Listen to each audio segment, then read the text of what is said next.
Universitas Tikubang, Unisbang Semarang, berdiri pada tahun 1968. 52 tahun mengabdi pada negeri, menghasilkan lulusan yang berkualitas dan unggul, memenuhi kebutuhan industri, menumbuhkan jiwa kewirausahaan.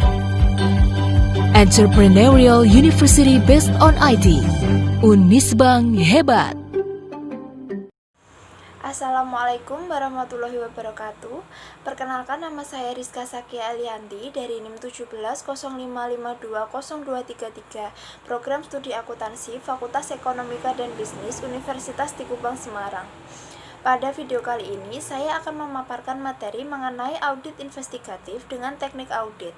Video ini dibuat sebagai salah satu syarat pelaksanaan ujian akhir semester 7 yang diampu oleh Bapak Arif Himawan Dwi Nugroho, SE, AK, MCA, CPA.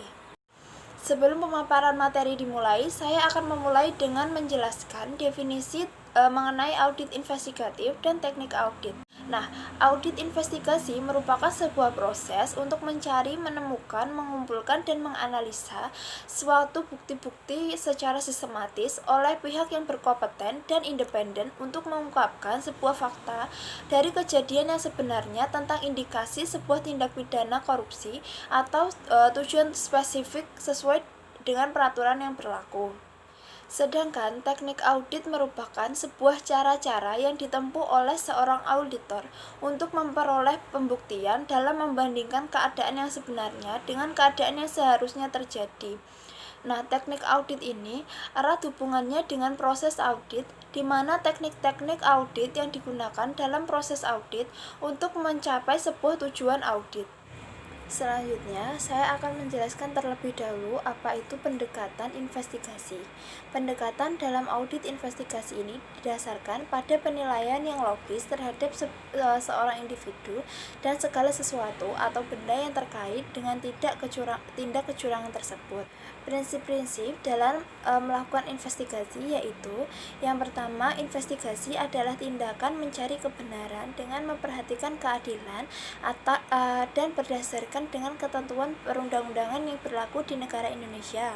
Yang kedua, kegiatan investigasi mencangkup pemanfaatan sumber-sumber dari bukti yang didapat mendukung sebuah fakta yang ada dalam permasalahan tersebut. Ketiga, semakin kecil selang waktu antara terjadinya tindak kecurangan dengan waktu untuk merespon, maka kemungkinan terdapat pengungkapan yang semakin besar. Yang keempat, investigator mengumpulkan fakta-fakta sedemikian rupa sehingga bukti-bukti yang diperoleh dapat memberikan kesimpulan sendiri. Yang kelima, bukti fisik merupakan bukti nyata yang sampai kapanpun akan selalu mengungkapkan hal-hal yang sama. Dan yang terakhir, penggunaan tenaga ahli merupakan bantuan dari pelaksanaan investigasi, bukan merupakan pengganti dari investigasi. Selanjutnya, informasi yang diperoleh dari hasil wawancara dengan saksi akan sangat dipengaruhi oleh kelemahan-kelemahan manusia. Investigator harus selalu berusaha untuk mengkonfirmasi setiap pernyataan dan keterangan yang telah diberikan oleh saksi.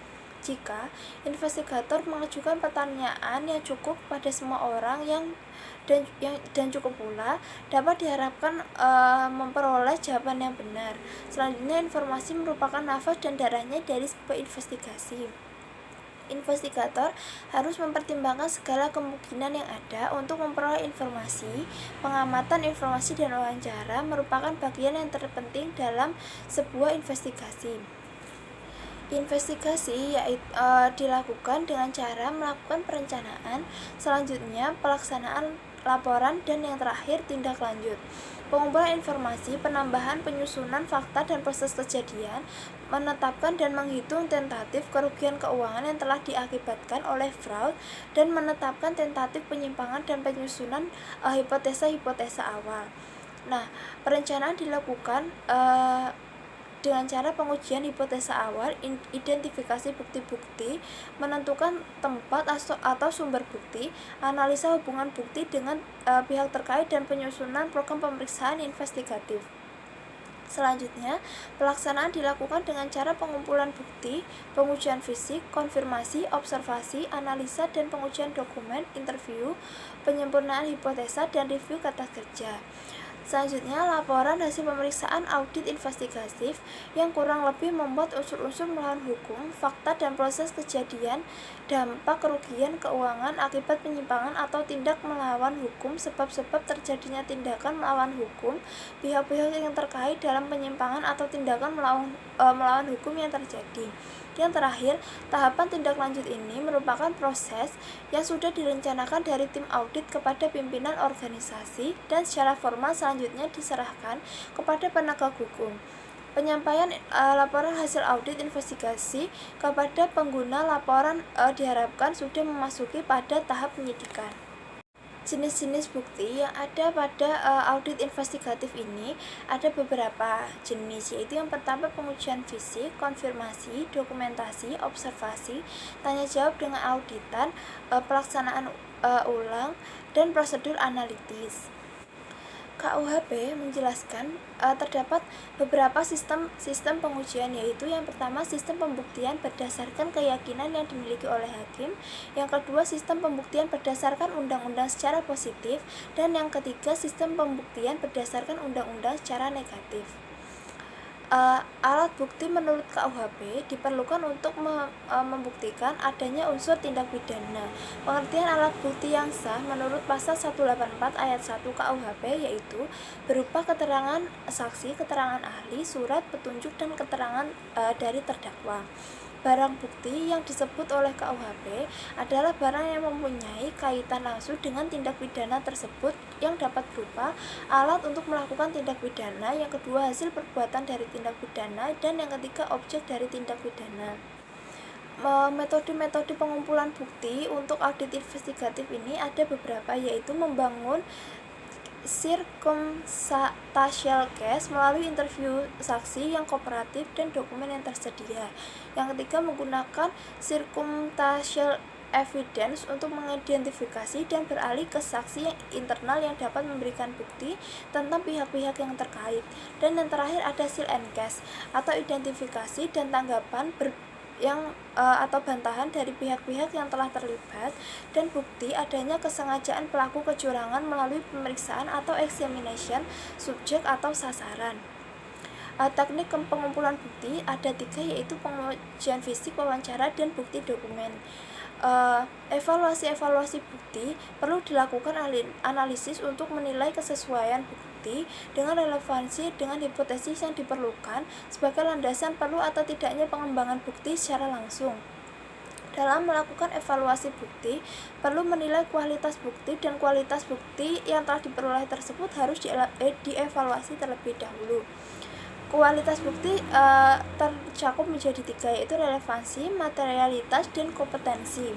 Relevansi yaitu bukti dianggap cukup relevan jika bukti tersebut merupakan salah satu dari bagian yang dari rangkaian bukti-bukti yang menggambarkan suatu proses kejadian, atau jika bukti tersebut tidak langsung menunjukkan kenyataan yang dilakukan atau tidak dilakukannya suatu perbuatan fraud oleh pelaku.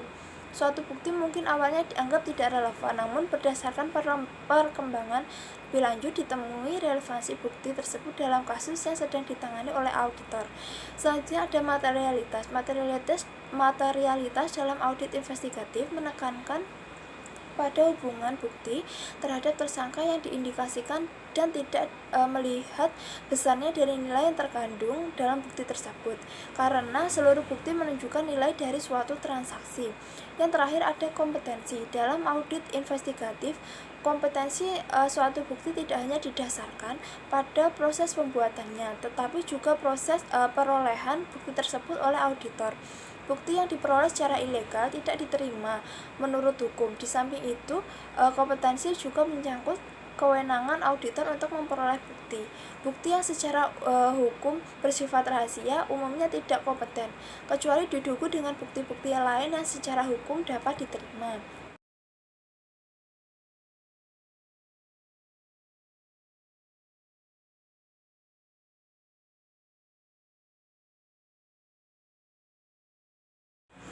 Nah, Istilah audit investigatif menegaskan bahwa yang dilaksanakan adalah suatu audit. Nah, audit umum dan audit keuangan bertujuan untuk memberikan pendapat dari auditor independen mengenai kewajaran sebuah penyajian laporan keuangan. Oleh karena itu, audit juga disebut opinion audit. Audit investigatif lebih dalam dan tidak jarang melebar ke audit atas hal-hal yang tidak disentuh atau tidak disentuh oleh opinion audit. Audit investigatif diarahkan kepada pembuktian ada atau tidaknya tindakan fraud termasuk korupsi dan perbuatan melawan hukum lainnya, seperti tindak pidana pencucian uang. Nah, oleh karena itu, audit investigatif ini memusatkan perhatiannya kepada 5W1H yang dibahas pada materi sebelumnya. Nah, meskipun tujuan audit opinion audit ini berbeda dengan audit investigatif, teknik auditnya cenderung sama. Hal yang berbeda hanyalah penerapan yang lebih intens dari audit investigatif. Penerapan teknik yang lebih mendalam terkadang melebar dengan fokus pada pengumpulan bukti-bukti hukum yang menentukan apakah seseorang tersebut melakukan atau tidak melakukan tindakan fraud yang telah dituduhkan. Nah, banyak auditor yang sudah berpengalaman melakukan audit pada laporan keuangan sebuah perusahaan atau lembaga-lembaga lain ragu-ragu untuk melaksanakan fraud audit atau audit investigatif ini. Padahal teknik-teknik yang mereka kuasai cukup memadai untuk diterapkan dalam proses audit investigatif seperti yang dilakukan sebelumnya.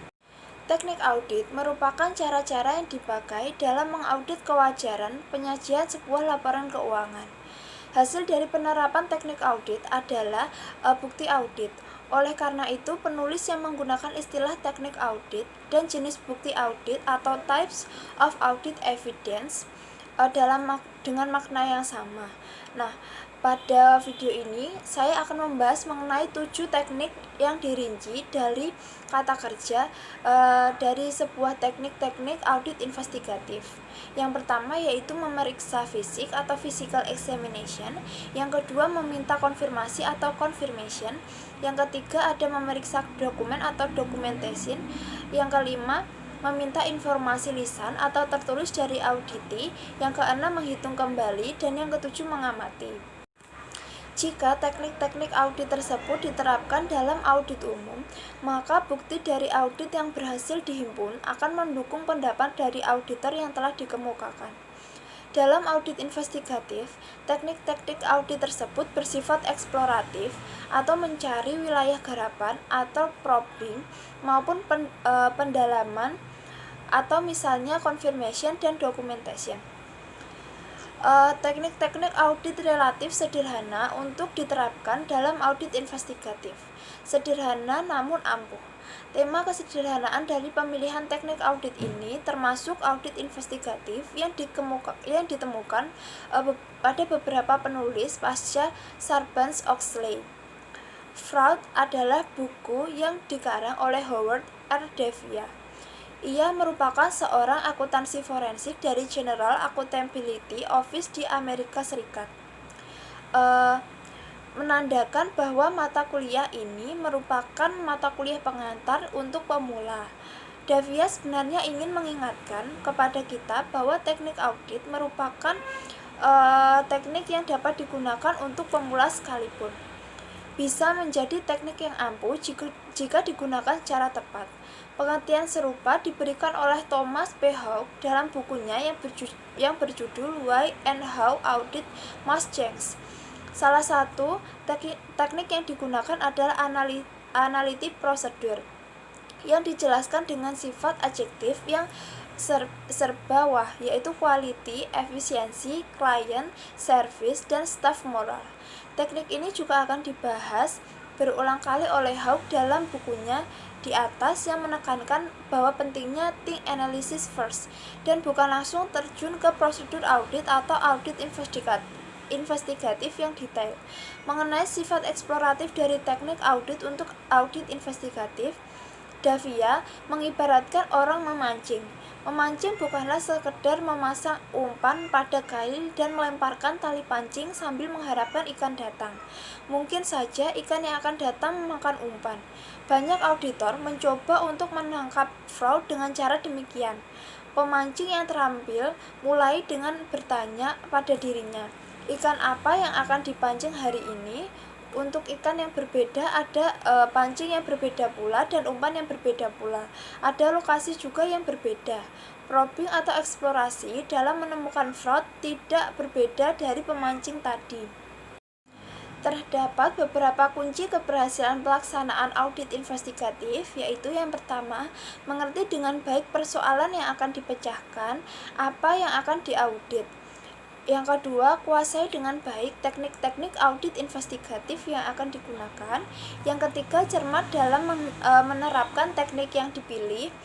Biarpun teknik tepat, apabila pelaksanaan tidak cermat, maka hasilnya akan tidak sesuai harapan. Yang keempat, cermat dalam menarik kesimpulan dari hasil teknik yang telah dipilih. Temuan yang terlihat sepele di tangan penyidik yang mempunyai pengetahuan dan pengalaman yang luas merupakan bukti yang kuat dalam proses pengadilan.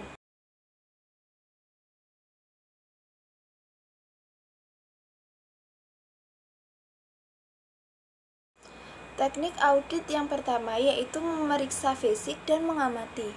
Memeriksa fisik atau physical examination lazimnya diartikan sebagai perhitungan uang tunai, baik dalam mata uang rupiah atau mata uang asing, kertas berharga, persediaan barang, aset tetap dan aset berwujud atau tangible asset, dan juga yang lainnya. Mengamati sering dilakukan sebagai pemanfaatan indera kita untuk mengetahui segala sesuatu.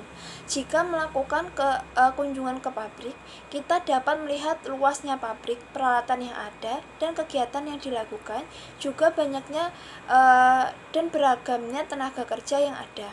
Kita juga dapat mendengar kebisingan atau sebaliknya keheningan dalam pabrik tertentu.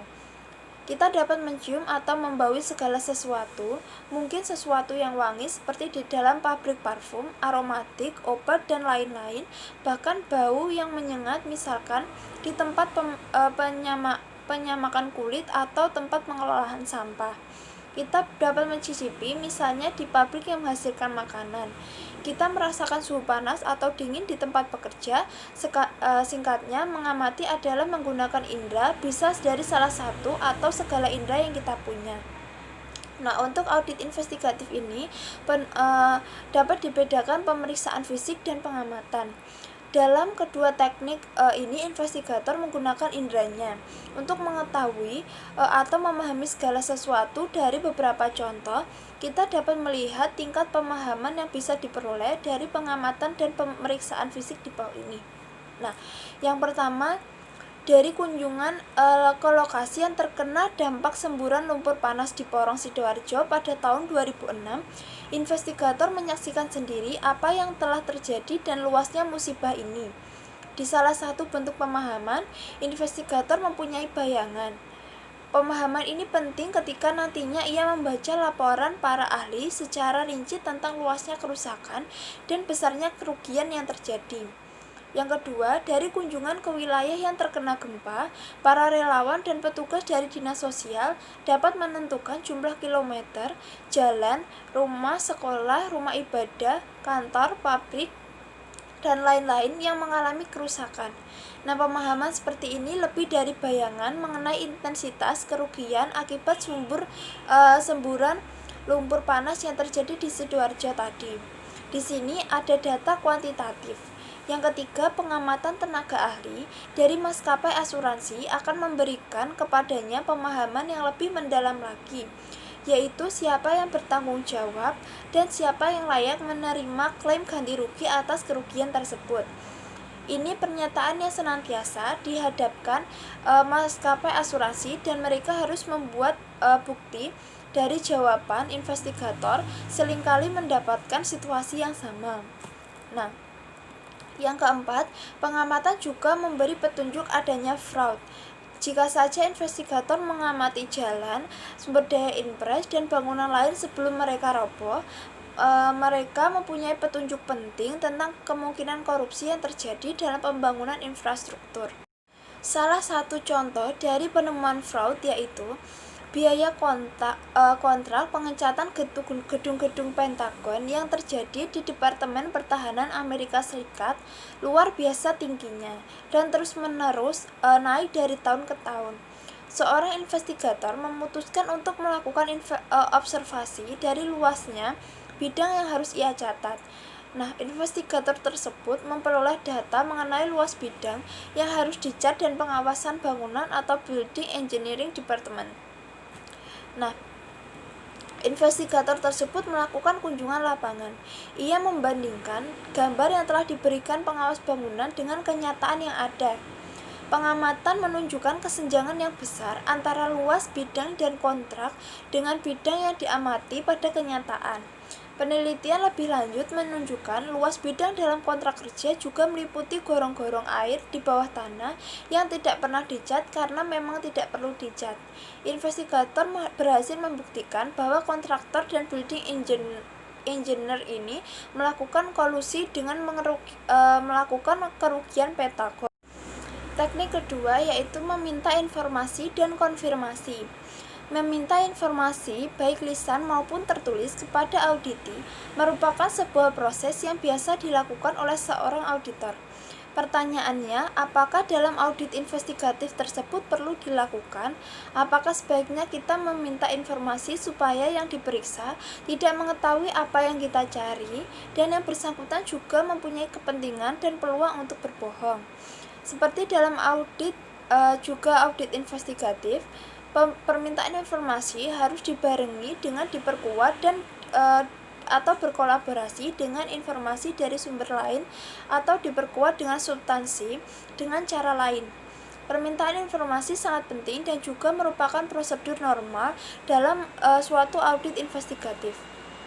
Secara mendalam teknik ini dibahas pada video wawancara dan interogasi yang telah dibuat sebelumnya. Meminta informasi adalah meminta pihak lain dari yang diaudit investigatif ini untuk menegaskan kebenaran atau ketidakbenaran sebuah informasi. Dalam audit, teknik ini merupakan teknik yang diterapkan untuk mendapatkan kepastian mengenai saldo utang piutang. Akan tetapi sebenarnya ia dapat diterapkan untuk berbagai informasi keuangan maupun non-keuangan. Dalam audit investigatif, kita harus memperhatikan apakah pihak ketiga mempunyai kepentingan dalam audit investigatif. Dalam kasus tender pengadaan barang, permintaan konfirmasi dari penyuplai yang cenderung melindungi pejabat atau diperkuat. Misalnya dengan konfirmasi dari Direktorat Jenderal Bea dan Cukai jika barang tersebut telah diimpor. Nah, teknik yang ketiga yaitu memeriksa dokumen. Teknik ini tidak memerlukan pembahasan khusus. Tidak ada audit investigatif tanpa pemeriksaan dokumen. Hanya saja dengan kemajuan teknologi, definisi dokumen ini menjadi lebih luas, termasuk informasi yang diolah, disimpan, dan dipindahkan secara elektronis atau digital. Yang keempat yaitu review analytical. Deloitte Haskins & Sells, disingkat DHS, cikal bakal dari Deloitte Touch Tohmatsu, mencatat penggunaan teknik ini dalam audit manual mereka di tahun 1930-an, di akhir 1960-an, dan di awal 1970-an. DHS mengembangkan berbagai perangkat lunak untuk review analytical.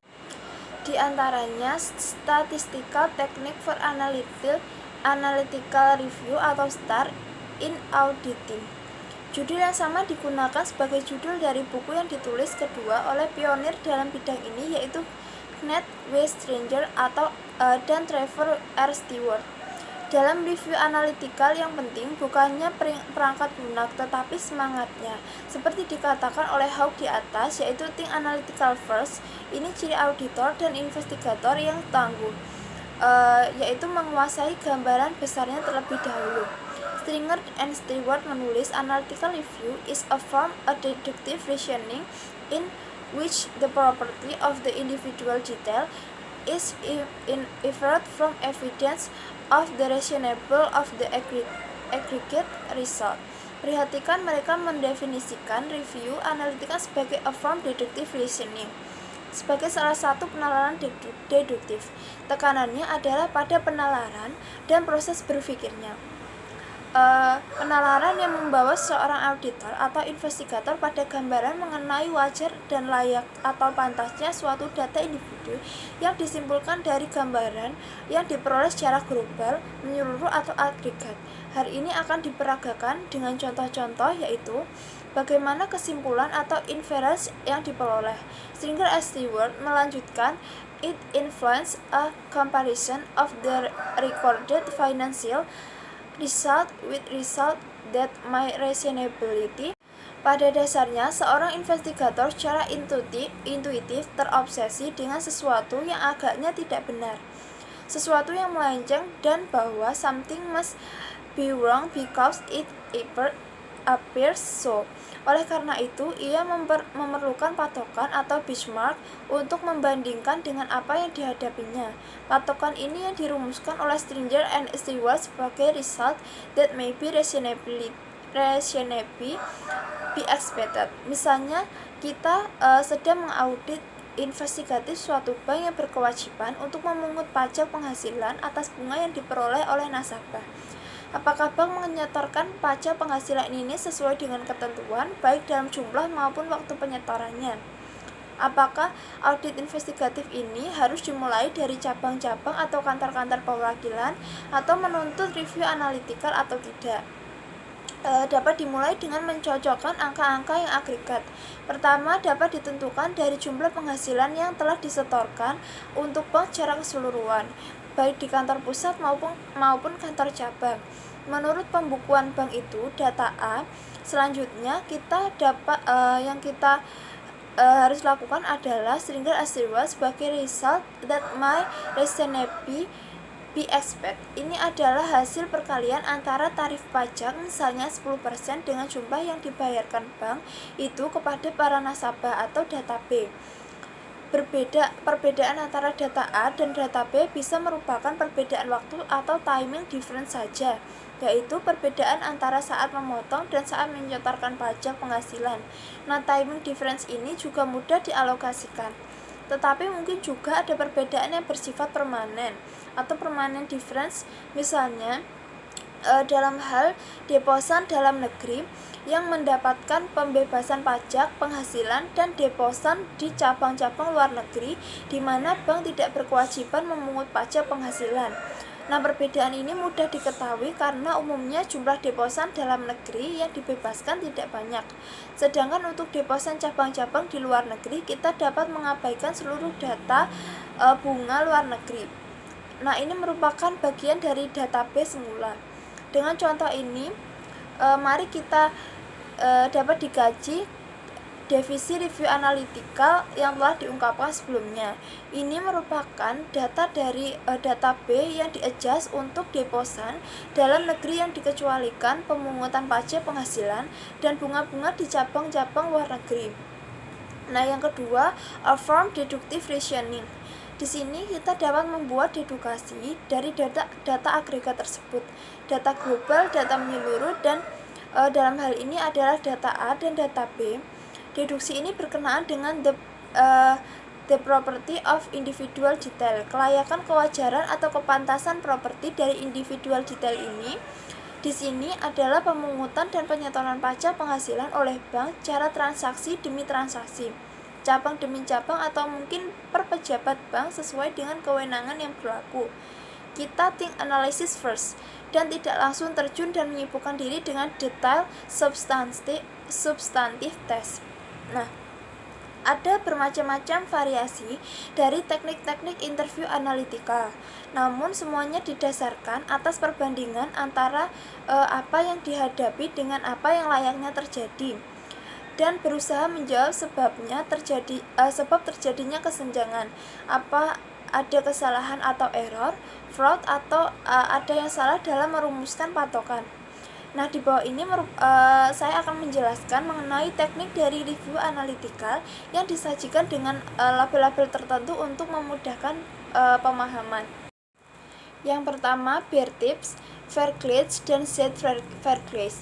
Buku teks ekonomi perusahaan pada tahun 1950-an memberikan kita dua contoh, yaitu perbandingan dengan menggunakan istilah Jerman, Betriebs Vergleich dan Z. Vergleich. Dalam Betriebs Vergleich, kita membandingkan perusahaan Betriebs yang kita audit investigatif sebagai saingannya yang seukuran, terutama jika Betriebs lainnya itu cukup banyak. Nah, kita bisa mempunyai rata-rata industrial yang andal. Pada dasarnya, Betriebs Vergleich ini yang dimanfaatkan oleh akademisi seperti Michael Porter untuk menganalisis kompetisi atau persaingan. Nah, dalam Z. Vergleich, kita membandingkan perusahaan yang kita audit pada saat sekarang dengan hal yang sama oleh Z pada penjelasan yang lalu. Dalam Z. Vergleich, kita mencoba memahami bagaimana perusahaan yang kita audit ini berbeda dengan masa lalunya dan mengapa hal tersebut dapat terjadi. Nah, kembali lagi kepada Michael Porter, ia menggunakan Z. Vergleich tanpa menggunakan istilah ini untuk menerangkan kesinambungan antara laba yang sama untuk melihat indikasi fraud, karena fraud mengancam kesinambungan laba. Dari contoh-contoh tersebut, kita dapat melihat bagaimana pentingnya menentukan patokan dari benchmark. Patokan ini harus seukuran dan sejenis. Ia harus kompatibel. Patokan yang betul-betul kompatibel sangatlah langka. Nah, perbedaan comparison Vergleich tidak otomatis berarti bahwa patokan atau benchmarknya tadi benar atau ada penyimpangan yang signifikan. Pastilah penyimpangan tersebut merupakan kesalahan dari data yang telah kita audit investigatif dan belum tentu. Itulah sebabnya judgement sangat penting. Kecermatan sangatlah mutlak. Jika perlu, cari data pembanding lainnya. Hal yang utama adalah mengerti mengapa berbagai data itu penting. Yang ketiga, ada membandingkan anggaran dan realisasi. Membandingkan data anggaran dan realisasi dapat mengindikasikan adanya tindakan fraud. Hal yang perlu dipahami dari mekanisme pelaksanaan anggaran, evaluasi dan pelaksanaan anggaran, dan intensif keuangan maupun non-keuangan yang terkandung dalam sistem anggarannya. Dalam intensitas yang merupakan profit center atau revenue center, pejabat tertentu menerima intensif atau bonus sesuai dengan tingkat keberhasilan yang diukur dengan pelampauan anggaran. Investigator perlu mengantisipasi kecenderungan realisasi penjualan dibuat tinggi atau overstep. Penjualan kredit dan pengiriman barang secara besar-besaran pada akhir tahun merupakan indikasi mengenai hal tersebut. Pembelian barang sesudah akhir tahun memperkuat indikasi adanya tindakan fraud. Di sektor publik tahun 2005 dan 2006 terlihat hal sebaliknya. Pemerintah mengeluh soal rendahnya penyerapan anggaran. Kambing hitamnya kali ini adalah sistem anggaran yang berubah. Kinerja KPK dan pengadilan kasus-kasus korupsi yang menggebu-gebu membuat para pejabat enggan menjadi pimpinan proyek. Meskipun contoh ini terbalik dari contoh sebelumnya, penjelasan sama atau tidak adanya intensif. Intensif tidak perlu berupa intensif keuangan seperti bonus, mempertahankan atau menggoyahkan jabatan seseorang bisa menjadi intensif. Dalam selanjutnya ada analisis vertikal dan horizontal. Seseorang analisis vertikal dan horizontal merupakan analisis anggota dari sebuah rasio laporan keuangan. Kenapa anggaran analisis vertikal menunjukkan rasio antara suatu akun dengan akun lainnya dalam laporan keuangan untuk tahun atau periode memahami kepentingan kedua. Contoh analisis vertikal dalam laba rugi yaitu rasio antara harga pokok penjualan dengan penjualan, rasio antara laba kotor dengan penjualan, rasio antara biaya penjualan dengan penjualan, rasio antara biaya administrasi dengan penjualan, dan seterusnya. Analisis ini disebut dengan analisis vertikal karena angka-angka yang dibandingkan terletak secara vertikal dalam laporan keuangan. Misalnya, dalam contoh laporan laba rugi.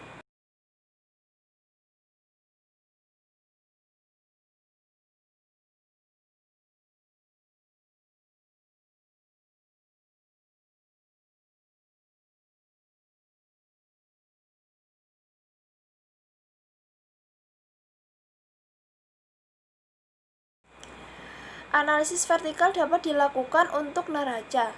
Akun-akun neraca dibagi misalnya dengan jumlah aset. Dengan analisis vertikal, kita dapat mengubah angka-angka dalam laporan keuangan dari nilai dalam rupiah dan pada mata uang lain menjadi angka-angka dalam persentase. Laporan keuangan dalam persentase ini disebut dengan laporan keuangan berukuran sama atau common size financial statement. Ada neraca berukuran sama dari laporan laba rugi berbentuk sama juga dan laporan arus kas yang berukuran sama. Nah, lalu apa gunanya laporan keuangan berukuran sama? Atau apa gunanya analisis vertikal? Nah, manfaatnya adalah dalam membandingkan perusahaan sejenis yang mempunyai ukuran berbeda. Misalnya kita ingin membandingkan perusahaan obat-obatan. Nah, perusahaan A memiliki omset nilai peredaran penjualan misal sebesar 100 miliar, sedangkan perusahaan B misalnya omsetnya yaitu 10 triliun. Kita bisa mengabaikan nilai rupiah dari kedua perusahaan tersebut. Karena yang ingin diketahui misalnya apakah laba kotor sebagai persentase dari penjualan untuk perusahaan A lebih besar atau lebih kecil dari perusahaan B. Selanjutnya yaitu analisis horizontal menunjukkan perubahan, kenaikan atau penurunan suatu akun untuk satu periode atau tahun yang sama dibandingkan dengan periode atau tahun-tahun sebelumnya. Nah, analisis ini tidak lain dari Said Felgrades yang dibahas pada materi sebelumnya. Angka-angka untuk akun yang sama pada tahun atau periode sebelumnya atau tahun periode berikutnya dalam penyajian laporan keuangan disajikan berdampingan. Oleh karena itu, analisis ini disebut analisis horizontal. Selanjutnya, ada hubungan antara satu data keuangan dengan data keuangan lainnya. Beberapa akun, baik dalam suatu maupun beberapa laporan keuangan, bisa memiliki keterkaitan yang dapat dimanfaatkan untuk review analitikal. Sebagai contohnya yaitu angka penjualan dengan piutang persediaan rata-rata, angka penjualan dengan bonus berbagai penjualan, penghasilan data atau saldo rata-rata tabungan, dan seterusnya. Nah, selanjutnya ada menggunakan data non-keuangan. Contoh-contoh di atas menggunakan data keuangan. Inti dari review analytical yaitu mengenal pola hubungan atau relationship pattern. Pola hubungan ini tidak mesti hanya antara satu keuangan dengan laporan keuangan lainnya. Pola hubungan non-keuangan pun bisa bermacam-macam bentuknya. Dalam bisnis perkebunan, ada hubungan antara jumlah pupuk yang dipergunakan dengan hasil produksi atau panen. Angka masukan maupun keluaran dinyatakan dalam satuan non-keuangan seperti jumlah ton, pupuk, dan sawit. Nah, di pabrik gula ada ukuran antara jumlah ton tebu yang masuk ke dalam pabrik dengan jumlah ton gula yang dihasilkan. Pola hubungan antara masukan dan keluaran ini dinyatakan dalam suatu rasio yang dalam industri gula dikenal sebagai rendemen. Perhitungan serupa kita bisa lihat di industri kayu lapis atau blockboard dengan nama recovery. Bermacam rasio kita digunakan untuk berbagai industri. Bahkan industri atau perusahaan pemeringkat, pengembangan, dan penyebaran rasio industri atau industri rasio. Perusahaan penerbangan Garuda mendapatkan hasil yang signifikan dari perjalanan haji. Data yang penting dari jumlah calon yang diterbangkan dapat diperoleh dari sumber intern dan ekstern Garuda. Penerimaan negara bukan pajak atau PNBP di konsultan-konsultan di luar negeri mempunyai hubungan linear dengan banyak visa yang telah diterbitkan.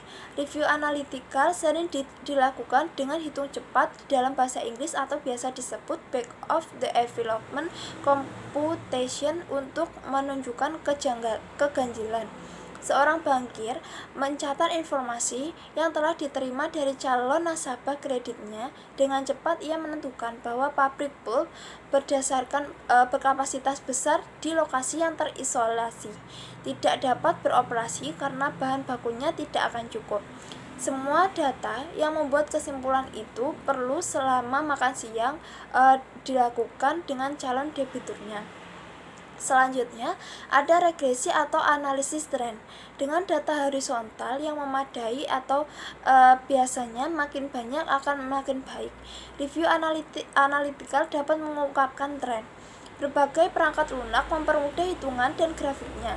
Misalnya star, perangkat lunak Deloitte, dan beberapa yang telah disebutkan sebelumnya. Selanjutnya ada menggunakan indikator ekonomi makro. Ada hubungan antara besarnya pajak penghasilan yang diperoleh dalam satu tahun dengan indikator-indikator ekonomi seperti inflasi, tingkat pengangguran, cadangan devisa, indikator ekonomi negara yang menjadi partner perdagangan Indonesia, harga minyak mentah dan komoditi lain dan lain-lain. Ini merupakan bidang studi yang ditekuni oleh para ahli ekonomi mikro dan ekonometri. Keadaan perumusan ekonometri akan membantu seorang auditor atau investigator melalui data agregat tanpa harus memasukkan pemeriksaan SPT sebagai langkah pertama. Jika ada indikasi yang kuat, maka SPT dengan network method, expeditor method dapat dilakukan. Teknik audit yang terakhir yaitu menghitung kembali. Menghitung kembali atau reperform tidak lain dari mengecek kebenaran perhitungan atau dalam hal ini kali, bagi, tambah, kurang, dan lain-lain. Ini prosedur yang sangat lazim dilakukan pada teknik audit. Biasanya tugas ini diberikan dari seseorang yang mulai bekerja sebagai auditor atau seorang junior auditor di kantor akuntan. Dalam audit investigatif, perhitungan yang dihadapi umumnya sangat kompleks, didasarkan atas kontrak atau perjanjian yang rumit. Mungkin sudah terjadi perubahan dan renegosiasi berkali-kali dengan pejabat atau kabinet yang berbeda. Perhitungan ini dilakukan atau disuspensi oleh investigator yang berpengalaman. Beberapa contohnya yaitu dalam kasus penyelesaian kewajiban pemegang saham, keputusan Menteri Keuangan nomor 151 garis miring KMK titik 01 garis miring 2006 tanggal 16 Maret 2006 mensyaratkan penetapan jumlah kewajiban berdasarkan data terakhir. Ini merupakan peluang untuk melakukan reperformance. Tidak jelas apakah perhitungan ini sudah selesai dan apakah lembaga negara yang melakukan reperformance tersebut sudah benar. Yang kedua, perhitungan cost recovery oleh kontraktor bagi hasil. Cost recovery ini sangat besar jumlahnya. Jika tidak dihitung kembali oleh counterpart atau PSG atau lembaga pemeriksaan independen, cost recovery rawan dari penyalahgunaan. Yang ketiga, biaya yang dikeluarkan oleh BUMN di mana mempunyai kewajiban memberikan pelayanan umum atau Public Service Obligation. Keterlambatan pembayaran PSO ini mempunyai dampak besar terhadap likuiditas BUMN yang telah bersangkutan. Kesimpulan yang dapat saya ambil dari materi kali ini yaitu audit investigatif merupakan audit yang dilakukan dalam upaya untuk mengungkapkan adanya indikasi yang kuat terhadap terjadinya kecurangan yang berakibat kepada kerugian yang diderita oleh pihak-pihak terkait, baik berupa suatu institusi maupun terhadap perorangan. Adapun proses yang dilalui memiliki target akan terselesaikan berbagai indikasi kepada suatu atau kejelasan dan ketetapan secara hukum atas tindakan kecurangan. Audit investigatif ini lebih dalam atau jarang melebar ke audit hal-hal yang tidak disentuh oleh opini audit. Audit investigatif ini lebih diarahkan kepada pembuktian ada atau tidaknya tindakan fraud. Tujuan dari audit investigatif adalah mengumpulkan bukti-bukti yang dapat diterima oleh ketentuan perundang-undangan yang berlaku atau mengumpulkan bukti-bukti hukum dan barang bukti yang sesuai dengan hukum atau pembuktian yang berlaku. Jika indikator auditor dalam audit investigatif memanfaatkan teknik observasi, misalnya perhitungan persediaan barang untuk menentukan apakah persediaan barang tidak terlalu banyak dibandingkan dengan jumlah pesanan ekonomis, ia melihat potensi fraud dalam pengadaan barang-barang yang berlebihan. Nah, sedangkan teknik audit adalah cara-cara yang dipakai dalam mengaudit kewajaran pelaporan keuangan. Hasil dari penerapan audit adalah bukti audit. Terdapat 5 yang dirinci dalam bentuk kata kerja bahasa Indonesia, yaitu yang pertama memeriksa fisik dan mengamati, yang kedua memeriksa informasi lisan atau tertulis dari auditi dan melakukan konfirmasi, yang ketiga memeriksa dokumen, yang keempat review analitikal, dan yang kelima menghitung kembali. Nah, memeriksa fisik lazimnya diartikan sebagai perhitungan uang tunai, kertas berharga, persediaan aset tetap, barang berwujud lainnya. sedang meminta informasi atau konfirmasi, yaitu meminta informasi secara lisan maupun tertulis kepada auditi, yang merupakan proses yang dilakukan oleh setiap auditor. Seperti dalam audit juga dapat dalam audit investigatif, permintaan informasi harus disertai dengan diperkuatnya atau dikolaborasikan informasi dari sumber-sumber dengan cara lain. Yang ketiga, ada membandingkan anggaran dengan realisasi. Hasil dari membandingkan anggaran dan realisasi dapat mengindikasikan adanya tindakan fraud. Yang perlu dipahami di sini adalah mekanisme pelaksanaan anggaran, evaluasi atau pelaksanaan anggaran, dan insentif yang terkandung dalam sistem anggarannya. Selanjutnya, ada hubungan antara satu data keuangan dengan data keuangan lain. Beberapa akun, baik satu maupun beberapa laporan keuangan, dapat mempunyai keterkaitan dan dapat dimanfaatkan untuk review analitikal. Selanjutnya, menggunakan data non keuangan. Inti dari review analitikal adalah mengenal pola hubungan atau relationship partner. Pola hubungan ini tidak mesti hanya satu atau data keuangan dengan data keuangan lain. Dalam bisnis perkebunan, ada hubungan jumlah pupuk yang dipergunakan dengan hasil produksi yang dipanen. Selanjutnya, ada menghitung kembali. Nah, menghitung kembali ini tidak lain dari mengecek kebenaran perhitungan dari prosedur yang lazim dari audit. Biasanya tugas ini diberikan kepada seseorang yang baru mulai bekerja sebagai auditor yang berada di kantor akuntan. Sekian materi-materi yang bisa saya sampaikan pada kesempatan kali ini. Semoga materi yang telah saya sampaikan dapat berguna bagi teman-teman sekalian. Saya juga berharap adanya kritik dan saran yang membangun agar kita bisa sama-sama belajar lagi.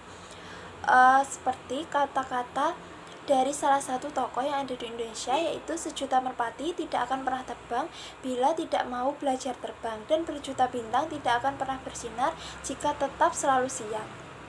Jika kita mau selalu belajar, maka hasil yang akan kita dapatkan juga akan selalu sama dengan ekspektasi yang kita terapkan. Akhir kata dari saya, wassalamualaikum warahmatullahi wabarakatuh.